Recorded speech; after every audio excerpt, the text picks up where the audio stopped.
Dosa besar yang tak diampuni oleh Allah Subhanahu wa Ta'ala, salah satunya memakan harta anak yatim. Rasulullah Shallallahu Alaihi Wasallam selalu mencontohkan dan menganjurkan untuk menyantuni anak yatim. Ada banyak keutamaan yang bisa didapatkan seorang muslim jika menyantuni anak yatim. Anak yatim hidup dengan kondisi yang sudah ditinggalkan seorang ayah atau ibu serta kesulitan untuk memenuhi kebutuhan sehari-harinya. Untuk itu, tidak heran jika memang Islam memerintahkan kita untuk menyantuni anak-anak yatim.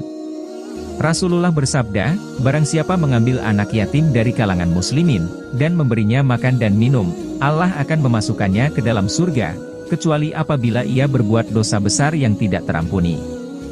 Hadis riwayat Tirmidzi. Islam melarang bagi siapa saja untuk memakan harta anak yatim. Bahkan Allah memberikan kecaman yang luar biasa bagi mereka yang melakukannya.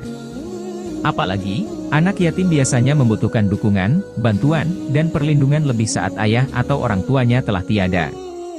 Dalam Al-Quran dan hadits telah banyak disebutkan bahwa hukum memakan harta anak yatim atau mengambil harta anak yatim adalah suatu yang dosa dan Allah berjanji akan membalasnya kelak di akhirat dengan siksaan neraka. Dalam Al-Quran Surah Al-Maun ayat 1-2, Allah berfirman, tahukah kamu, orang yang mendustakan agama? Maka mereka itulah orang yang menghardik anak yatim. Pada ayat ini disebutkan bahwa menghardik anak yatim, dalam artian mencaci maki dan membiarkannya dalam kesulitan adalah dosa yang sangat besar. Untuk itu, jangankan mengambil hartanya, memakinya saja Allah memberikan kecaman yang luar biasa. Untuk itu, sayangi dan berilah perlindungan untuk mereka. Quran Surah An-Nisa, 10. Sesungguhnya orang-orang yang memakan harta anak yatim secara zalim, sebenarnya mereka itu menelan api dalam perutnya dan mereka akan masuk ke dalam api yang menyala-nyala, neraka. Dalam surat An-Nisa ayat 10 berikut, telah jelas bahwa ketika kita memakan harta anak yatim, maka sebenarnya kita sedang menjerumuskan diri sendiri ke dalam jurang neraka. Kita memakan api sendiri dan membuat diri kita tersiksa nantinya di akhirat. Quran Surah Al-An'am, 151-152. Katakanlah, Muhammad, marilah aku bacakan apa yang diharamkan Tuhan kepadamu.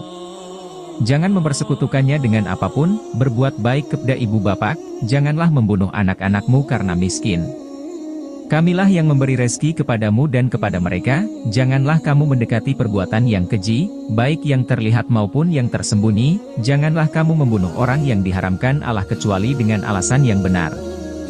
Demikianlah Dia memerintahkan kepadamu agar kamu mengerti.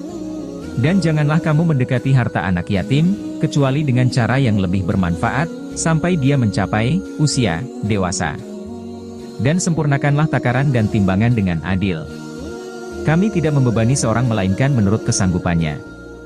Apabila kamu berbicara, bicaralah sejujurnya, sekalipun dia kerabatmu dan penuhilah janji Allah. Demikianlah Dia memerintahkan padamu agar kamu ingat.